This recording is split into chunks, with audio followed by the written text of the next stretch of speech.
Welcome to the Business Scholarship Podcast, interdisciplinary conversations about new works in the broad world of business research. I'm your host, Andrew Jennings. If you like what you hear today, please consider subscribing to the podcast or sharing with others who might like it too. And if you have ideas for future episodes, let me know. My email address is andrew@andrewkjennings.com, and I look forward to hearing from you.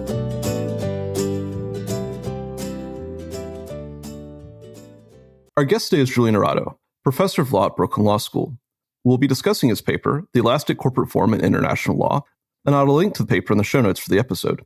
Julian, welcome to the Business Scholarship Podcast. Thanks for having me. It's great to be here.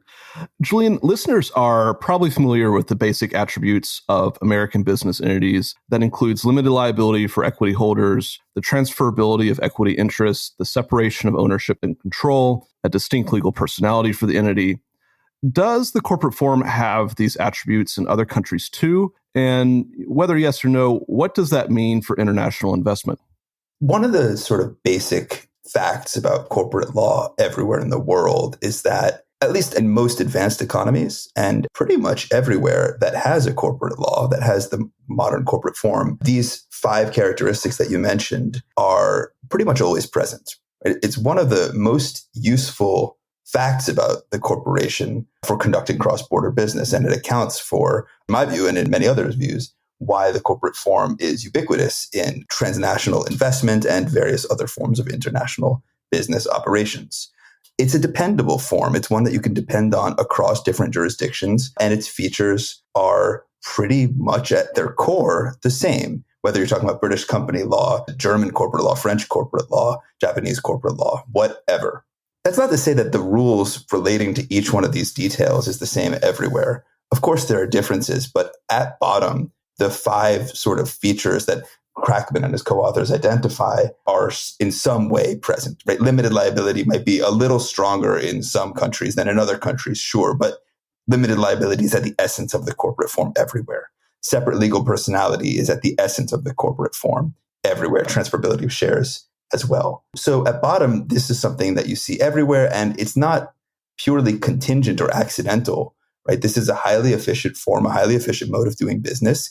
And part of that story, part of that efficiency comes from the fact that these features are dependable across borders. So that's why you see in the field of international investment, a lot of investment occurs through corporations and through chains of corporations. And that's why weakening the corporate form through international law can have perverse consequences. In the paper, you argue that ISDS tribunals in international trade law treat the corporate form as elastic. First, for listeners who maybe aren't as familiar with ISDS tribunals, could you maybe give some overview of what they are? And what do you mean by elastic? What examples motivate this argument in your paper?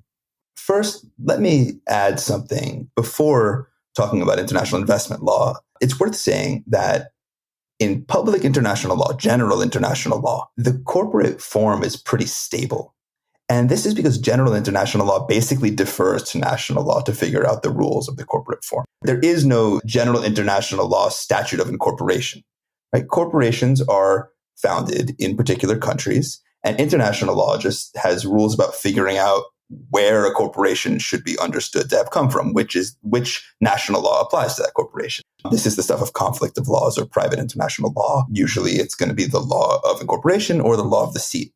But international law generally doesn't really modify the basic features of the corporate form. There's no international rules relating to limited liability. It just cribs off of domestic law here, to the extent international law recognizes corporations at all.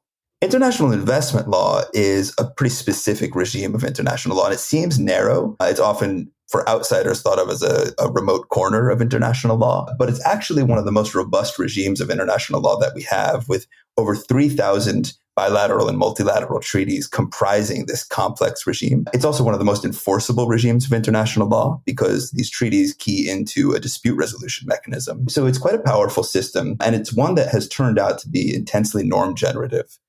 The basic idea is that these are treaties, again, thousands of treaties, that are either standalones or part of broader trade deals like the NAFTA or its successor, the Canada-EU trade agreement, the CETA, TPP, things like that. They'll have investment chapters or they're standalone bilateral investment treaties that really serve 3 functions. The first is they're about removing the risk that foreign investors face in investing in another country. There's an idea that if you're investing not within your home jurisdiction, but abroad, there might be all kinds of political risks as a foreigner, right? You might not be as protected by the local law, or there might be some perception that you'll be less protected.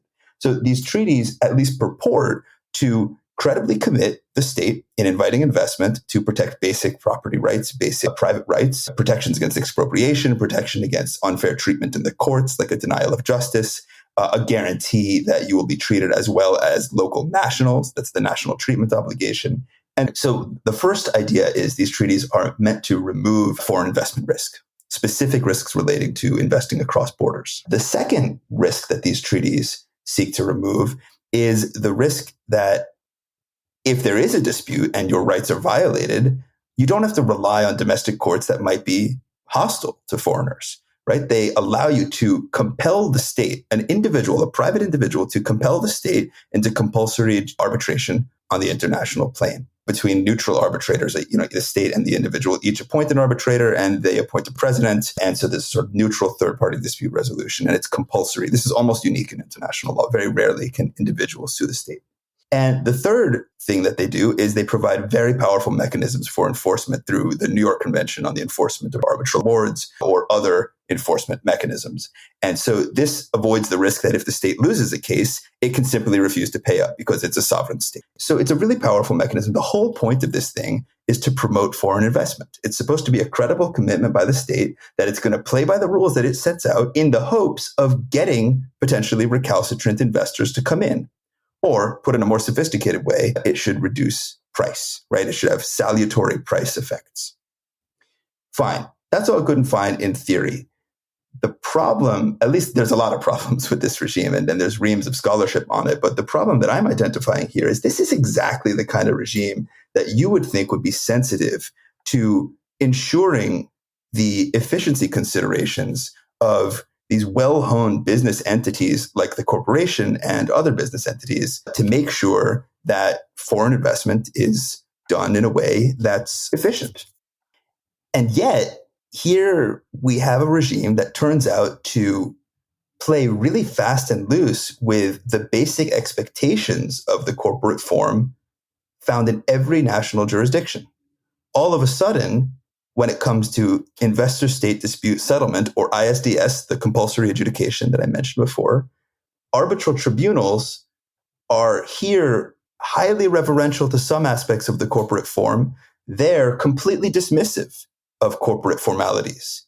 In particular, separate legal personality is dismissed completely in some of the cases where it's needed most, whereas things like limited liability are supercharged and given even more importance than you might find in national law. So there's a sort of oscillation between reverence and dismissal of the corporate form, depending on the issue that comes before these tribunals, that causes real problems of efficiency and fairness. In the article, you argue that these dispute resolution, these arbitral tribunals, treat the corporate form as elastic. What do you mean by that, and what examples motivate the argument? These tribunals are never called upon to directly consider questions about the corporate form in an immediate sense, right? It's always ancillary questions. Right? What usually happens is some investor will claim that the state expropriated its property. Very often that investor is a local corporation that is owned by foreign nationals, or maybe by a chain of corporate nationals of various countries. And the treaties usually will say something like, an investor is protected and has a right to sue under ISDS under certain conditions if they have a covered investment under this treaty. And a covered investment might include stocks and shares in a local company. So there's a bunch of ways in which questions of corporate law come up, because an investor will sue a state for harms that it has caused to the local company, and the investor as a shareholder will have a complaint about that. Right? So problems start to arise when tribunals are asked to consider the scope of permissible shareholder rights to bring claims, right? These are problems that arise in domestic law as well. Under what circumstances can a shareholder bring a claim for third-party harm to the firm? Or under what circumstances can a shareholder compel the local firm to bring suit, like a shareholder derivative suit? Other issues involve limited liability. What happens if the state has a counterclaim against the corporation? Can they attach the assets of the shareholder? Normally, limited liability would suggest not. So these issues come up here. They're always ancillary issues in the cases. So on the one hand, we might excuse tribunals for playing, as a corporate law scholar might see it, fast and loose with these basic principles of corporate law because they're ancillary questions here. But in the aggregate, if you look at the sort of dozens of cases considering these issues, it starts to become clear that there are some very sticky patterns in the case law, the ISDS case law, that in very particular ways stretch the corporate form. Sometimes the corporate form appears incredibly narrow. Sometimes it appears incredibly broad. So that's the elasticity that I mentioned, with the benchmark being the way the corporate form tends to work in most countries. So for one example, the question of shareholder claims, specifically shareholder claims for third-party harm to the firm. In domestic law, these kinds of shareholder claims are never permitted. It's called shareholder claims for reflective loss. So if a third party harms the firm, let's say a breach of contract or some conversion of the firm's property or something like that, the correct claimant is always the company itself. The reason for that is there are lots of different stakeholders who have different kind of priority on the company's assets, right? There are shareholders, but different shareholders will have different priority under certain circumstances. There are also creditors who usually expect priority over shareholders, over firm assets, and so forth. If the firm brings a claim against the third party and wins, that money just goes back into the firm's coffers and everybody is thereby made whole. If a shareholder, though, were to come and bring the claim against that third party and expect recovery, then that would be doing an end run potentially around normal priority rules. And this becomes a really big problem in cases where there might not be enough assets at the end of the day to go around. So a shareholder might be able to do an end run around other shareholders who expect parity, or against creditors who would expect priority over their assets. So it's a really important feature of the separate legal personality, this entity shielding, that the firm is responsible for the disposition of its own assets, and shareholders are not really able to jump into the firm's shoes and pull out assets through litigation. So there's a very clear rule against shareholder claims for reflective loss in domestic law everywhere. The exact scope might differ in some countries. The UK has slightly narrowed it recently, but it's basically a pretty key principle everywhere. And investment tribunals have regularly ruled that shareholder claims for reflective loss are absolutely fine. This is because they say, investment treaties say, look, you have a covered investment if you have stocks and shares, and if you have a covered investment and there's a harm to that investment, then you're allowed to bring a claim. That's all they say. There's no discussion of whether or not that fits with domestic policy concerns that have been well honed in all of these jurisdictions. There's no discussions of the potential problems that might be created for the making of investments and efficient investments, the problems this might have for driving up the price of credit, the problem this might have for weakening the dependability of the corporate form for various shareholders. No discussion at all. It just seems to be, look, the treaty seems silent on this, therefore, why not let shareholders bring those claims? So it creates problems. We can discuss those problems, but it's very clear the tendency is to say, look, we're not here to talk about corporate law. We're here to talk about investment treaties, and it seems like they give shareholders the right to bring these claims, and therefore we're going to allow it to happen. Now, there are more sophisticated treaties that seem to take away that or make clear that doesn't exist. The older NAFTA did that, and I could get into that example, but in case after case, tribunals find ways to allow shareholders to bring these claims directly.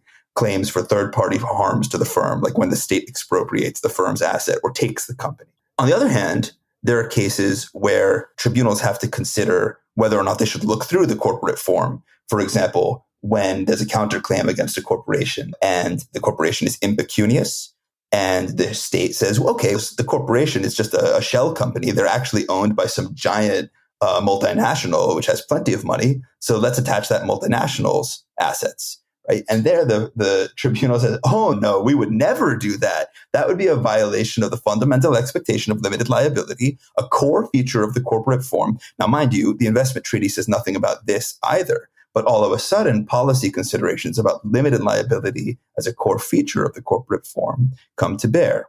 Whereas previously, with separate legal personality, there's never that kind of analysis. And to do you one better, there are cases where tribunals draw on the presumption against veil piercing from limited liability and expand that to all kinds of other veil piercing questions and supercharge it, like in terms of asking whether or not the corporation really has the requisite nationality to bring a claim, or if it's just a mere shell company. tribunals regularly say, we don't ask. That would be a violation of the corporate veil. Put aside the fact that veil-piercing doctrine in domestic law really has nothing to do with the nationality of corporations. It's about limited liability and other things, but that this is a pretty peripheral concern. So that's the elasticity. And one could say it's all contingent, but what I try to do in the paper is try to say this is putting aside the intentions of arbitrators. There are accounts available for this elasticity that can make sense of it if you focus on functions, and should give us pause, and it can be kind of troubling. I'd like to get to the accounts for why there is elasticity in just a moment, but you mentioned that there are problems that elasticity can create, perhaps with expectations in investment law and investment treaties, perhaps expectations for economic efficiency. So what problems might this create, and how might it upset expectations that went into the treaty drafting process or the expectations that investors had? There's a couple of different answers for that, and it's a helpful question. The first answer is the get me out of this question answer, because the biggest problem is that it's really hard to say what the actual intentions of the parties were in signing these treaties early on. This might be surprising considering how powerful these treaties turned out to be on the account that I've given you here. But what actually happened is there were long debates about how much international law protects foreign property for the whole 20th century. And towards the end of the 20th century, in the 70s, the sophisticated northern states started trying to get states of the global south to sign on to these treaties that would very explicitly demarcate what rights foreign investors had. Right, the first treaty is between Germany and Pakistan, but there are rapidly more and more of these, and the World Bank is promoting states signing on to these treaties. But it's really not that clear that anyone could predict what these things would become, because the really explosive cases only come in the new millennium. There's a few cases that start to trickle out in the 90s when we already have hundreds of these treaties, and really remarkable cases that woke everybody up come after about 2001. And they're all suits against Argentina after Argentina took measures to respond to its financial crisis in 2001 and 2002. For example, they pacified all contracts, which forced investors to take a 30% haircut. And this was a measure to protect their economy in the times of financial crisis, but investors went ballistic for understandable reasons on all ends. And they suddenly won massive damages awards against Argentina, and everybody sort of woke up to this regime. Until that point, basically the idea was this treaty regime should promote investment and make everybody have more stable expectations and be able to price in their investments more efficiently without worrying about political risk. At this point in the 2000s, the calculus really changes. So what is the harm that this elasticity causes? It's a sort of insidious harm because nobody really is thinking about it. The splashy issues that everybody's focusing on is, oh my God, look at this regime. Suddenly, private right holders are able to get massive multi-million, even billion-dollar damages awards against states for trying to effectuate public policy through regulation, like Argentina in its emergency measures tried to respond to a really serious financial crisis, or cases where cigarette companies try to stop states from passing plain packaging legislation, things like that. Nobody's worried about the corporate form. And yet, this is actually where the regime seems to fail to meet even its own basic expectations, the expectations that this regime is meant to set out for both states and investors. Nobody is winning if the regime is undermining the corporate form. So in a way, it's an even more insidious problem that this regime is undercutting private law itself and corporate law itself.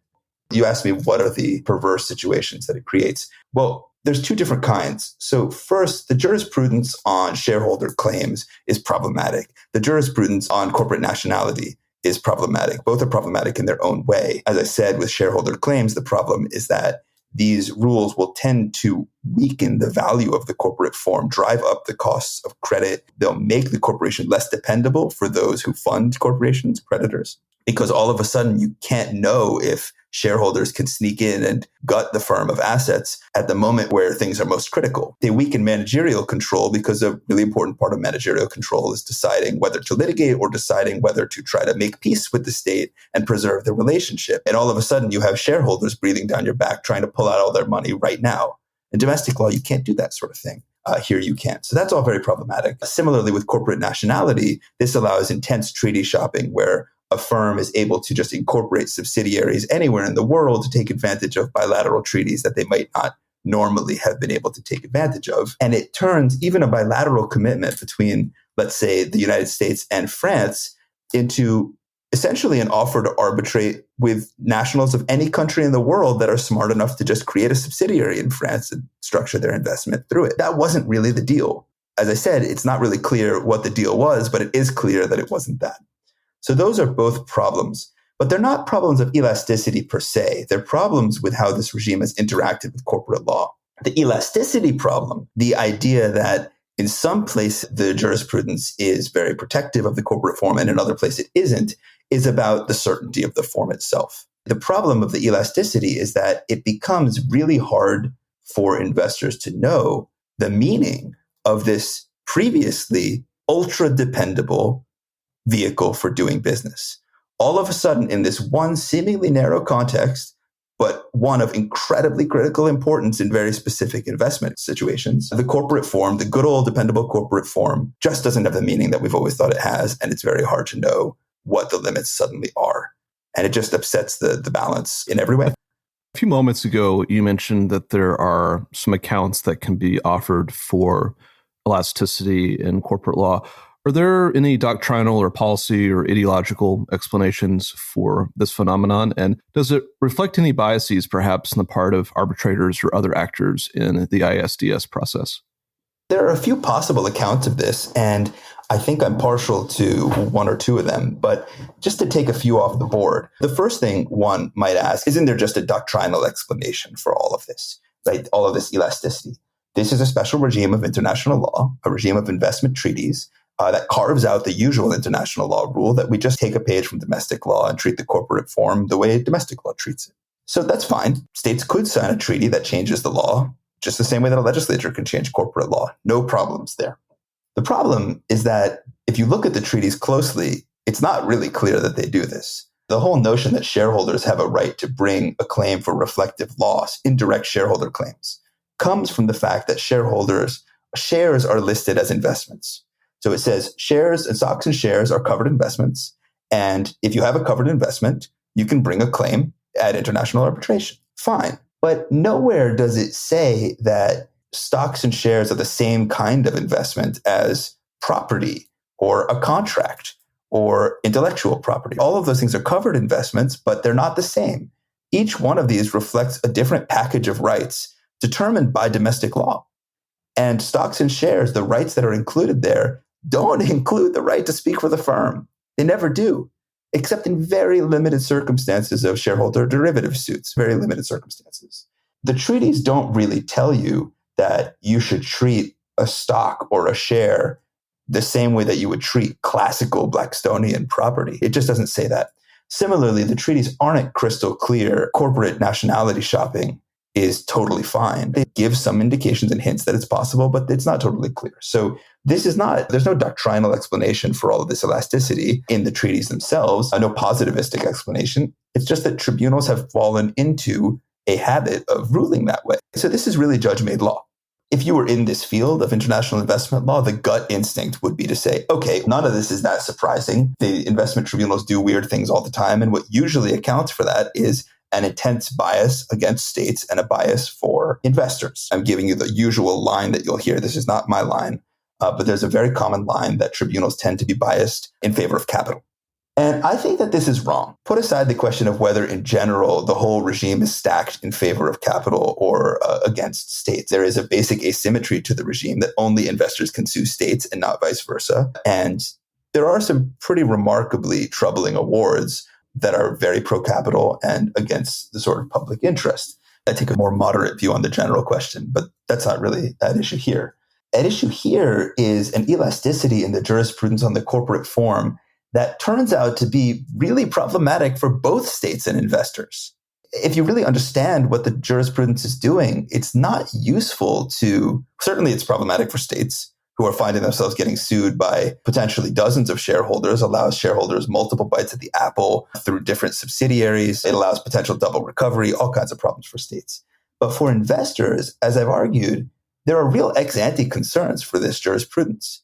It makes doing business across borders harder because creditors now, assuming they're aware of this treaty law, are going to have to get sophisticated and they're going to have to raise the price of credit because all of a sudden they can't rely on the priority they normally expect if something goes wrong. And of course, things go wrong when firms invest in countries where there's some risk that foreigners will be treated worse if push comes to shove. I'm not saying that any particular country is more risky than any other one, but the whole premise of these treaties is that there is some investment risk out there. The idea is to remove that risk.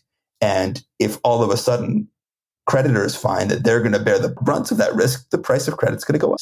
So it's not clear to me that this regime is, in the way that it interacts with the corporate law, pro-investor.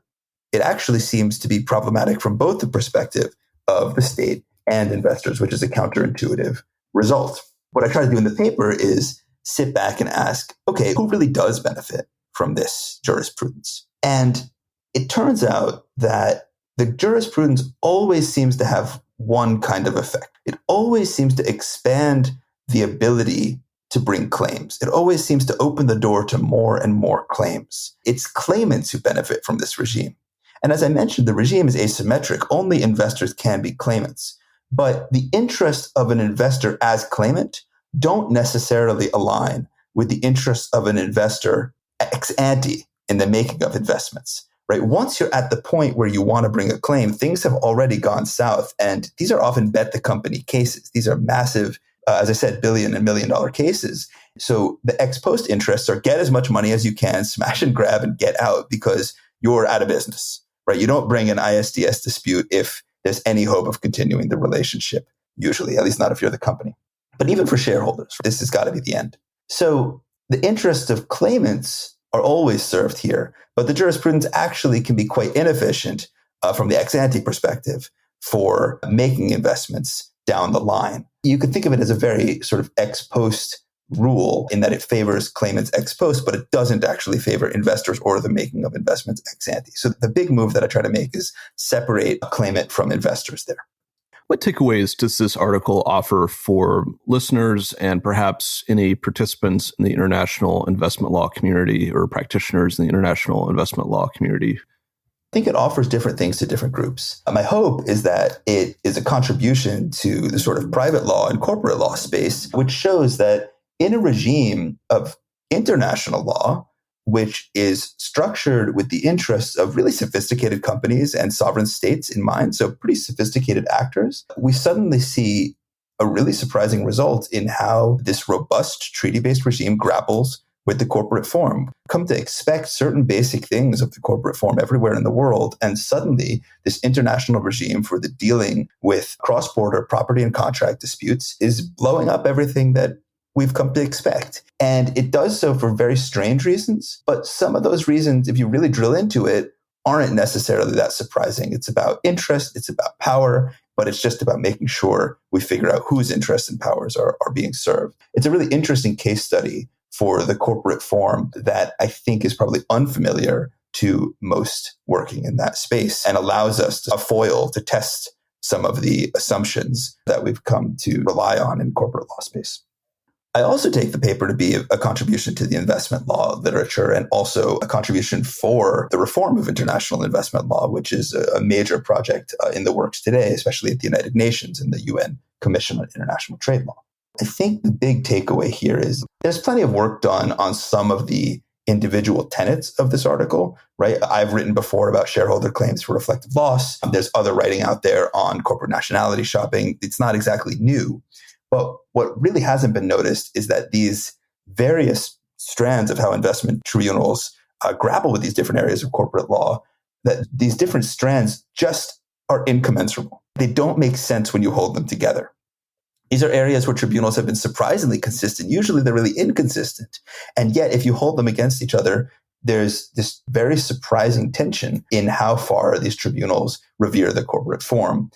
And in explaining that tension, suddenly something comes to light, which is, I think, a really valuable insight for the field. We usually assume that the field involves a sort of zero-sum battle between states and investors, states wanting to weaken the regime, investors trying to maximize the power of the regime to pull back their assets once there's a dispute with the state as a massive regret contingency.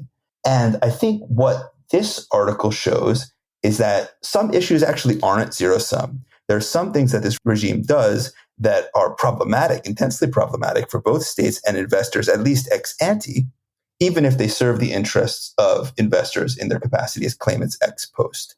And separating the investor from the claimant helps to appreciate the sort of values that this regime really prioritizes at the end of the day. This regime was sold to sovereign states as a way to promote foreign direct investment and to make investment more efficient and to make price go down. But it turns out that the interests being served by the regime as interpreted are expanding claims, expanding cases, and allowing more disputes rather than less.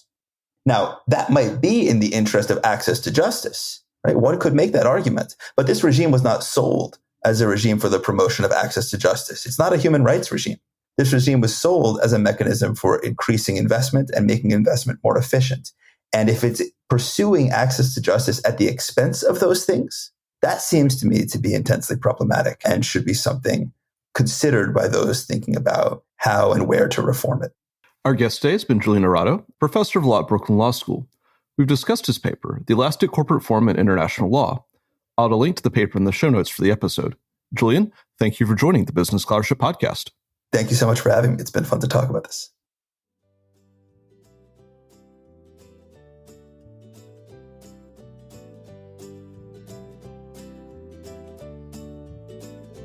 Thank you for listening to another episode of the Business Scholarship Podcast. If you like what you heard, please consider subscribing to the podcast or leaving a rating on your favorite podcast app, or let other people know about it too. If you have suggestions for future episodes, please let me know. My email address is andrew@andrewkjennings.com, and I look forward to hearing from you. Until the next time, I'm your host, Andrew Jennings.